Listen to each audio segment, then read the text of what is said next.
Hey everybody, Jason Burmis here, and it is hard to believe that tomorrow will be the 19th anniversary of 9/11.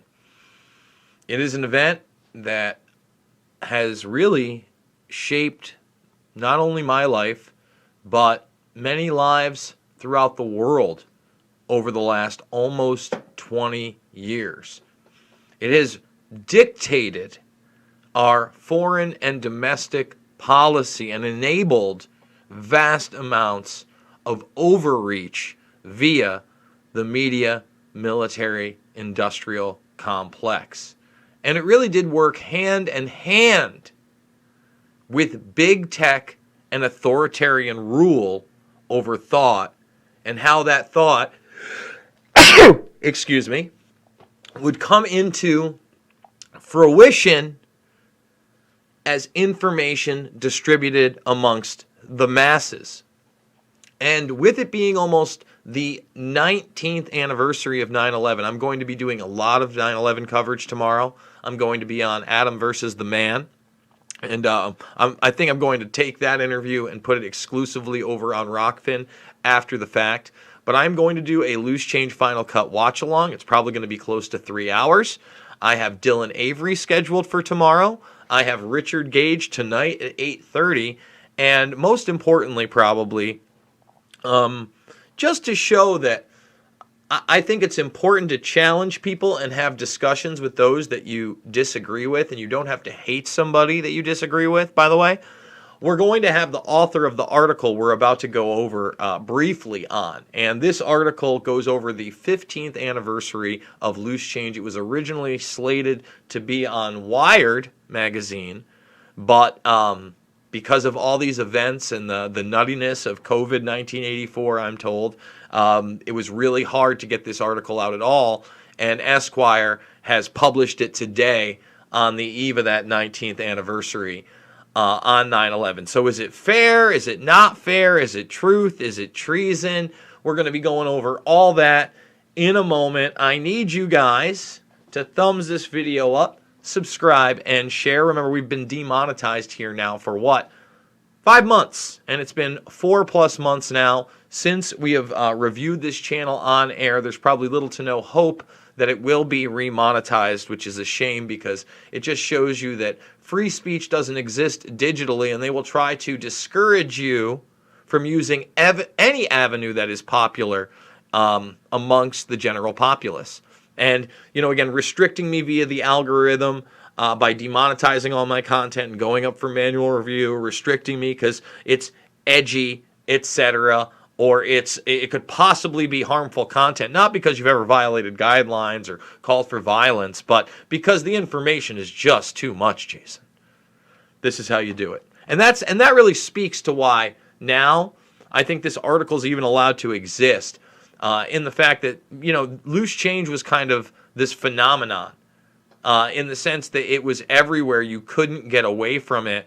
And some of the people that they interviewed for this, aside from the debunkers and the naysayers that I expected, like Jonathan Kay and Jim Meggs, were not only comedians, Tim Dillon, but then kind of, you know, alt-right personality Mike Cernovich gets a lot of time in this. And I'd just like to say, I'd like to have anybody that was mentioned in this article or quoted in this article on my program. Again, John McDermott, who is the author, is coming on tomorrow. So thumbs the video up, subscribe, and share if you're new to this channel. Join the Burmis Brigade. Ring that bell for notifications. Remember, I am also over on Rockfin. You can create a free account, and you will get the free exclusives, amongst other things, and all the other free videos. There's plenty of them on here. Jimmy Dore's on here now. Richard Medhurst is really good. I love his stuff. Kim Iverson, Nico House, Ben Askren, John Fitch, The Convo Couch, Sam Tripoli, and so many others. Why aren't you there? And remember, my documentary films, which are now extremely important. I would say Invisible Empire, A New World Order Defined, and Shade the Motion Picture are important to know what's going on right now and where we are headed, unless we fight back.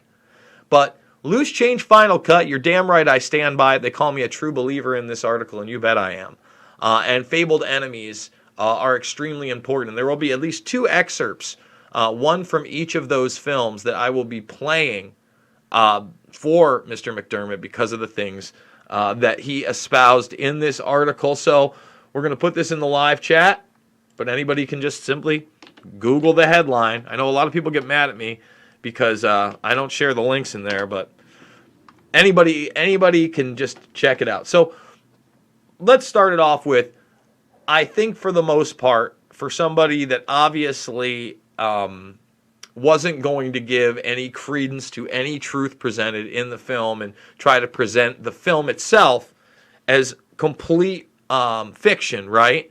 Because if you look at the subtitle, it says 15 years ago, 3 young men created a 9/11 conspiracy theory film that laid the groundwork for our culture of outrageous information, right? If you take that away, I will say this, at least he let myself and Dylan refute the idea that we're responsible for anything other than what we put out there, which is the truth. The biggest issue I had, other than the misinformation thing, and the fact that he only goes to one piece of evidence about 9/11 and allows Jim Meigs to debunk Flight 93, and he doesn't talk about the 8-mile debris field in the sense that there were pieces found over a mountain ridge in New Baltimore. Everybody always likes that one because then they say, oh no, it's just a mile and a half because they found it at Indian Lake and it was just a base mistake. It was not a mistake. I have the footage. They found, again, debris 8 miles away from the site. And there was, no fuselage. There was no recognizable plane in that open field, period. So we're going to play that for him tomorrow for sure and get his take on that. And hopefully he's going to take that down. But he uses the term truther throughout. And aside from the very beginning when, he's using QAnon as kind of this directive of what modern day quote-unquote conspiracy theory is, he knew and knows I'm very adamant against those type of things, as well as Dylan, and you've seen my videos. I've given my opinion on all of that stuff, and it didn't change. He allowed me to tape our interviews, but said he would do the interview after the article was out, and he's true to his word, which is awesome. So we're going to do that. So the truther thing to me bothers me because I'm not a truther. I want to repeat that. Jason Burmis is not a truther of any kind because, as you'll see in this article, it expands to everything, right? Flat Earth truther, all that other stuff, any of it. I'm not a truther. Why? Truther, as he correctly identifies, kind of morphs into conspiracy theorist, etc., or it associates you with anything that happens as not happening the way that it's presented ever.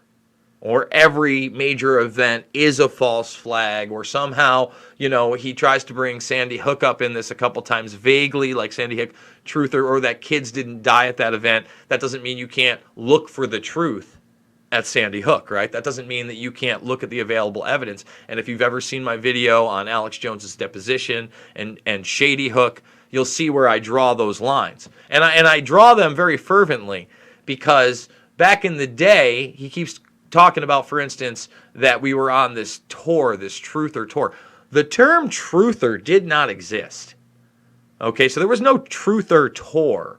Okay, 9/11 Truth was a real thing, and it was the 9/11 Truth movement. Now, on top of that, he says, he tries to dispute my numbers of thousands of people at Ground Zero during 9/11 on the 5th anniversary, and then it might be hundreds, whatever. I'll see if I can find enough video to try to prove my point and make my point. There were a multitude of us there, and I do believe thousands, not hundreds. But at the same time, I would say this. He, for instance, when he's talking about Alex Jones doesn't give him a quote on Loose Change because Alex was the, whatchamacallit. They try to prop this up as the rise of Alex Jones, and that's something that Mike Cernovich says. He says he didn't see the film until like 2010. Look, they quote me saying, basically, if you believe Alex Jones is bullshit, that's not our fault. And although I absolutely said that, I want to point out that, I framed it much differently as to, I think that Jones should not have been banned off social media. I think that Jones has actually done a good thing in the fact that we need more alternative media, and he has built something. But who knows whether or not we'll ever release the actual interviews I did with John, or he did with me, really, because he was interviewing me for this thing. But we will get to talk about it tomorrow. And overall, he let Dylan say the same thing and even said, you know what, we do have a point that we're not responsible for everybody else's actions.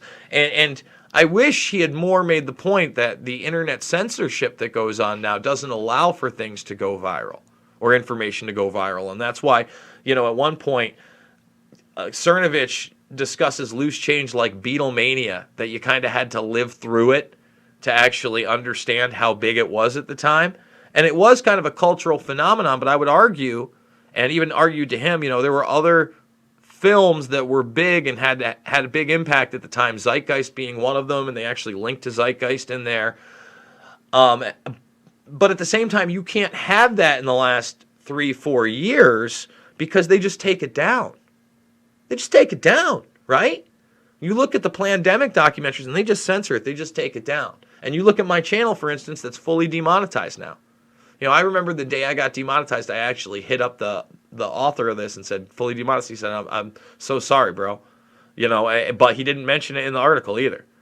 So, big tech censorship isn't what this piece is really about.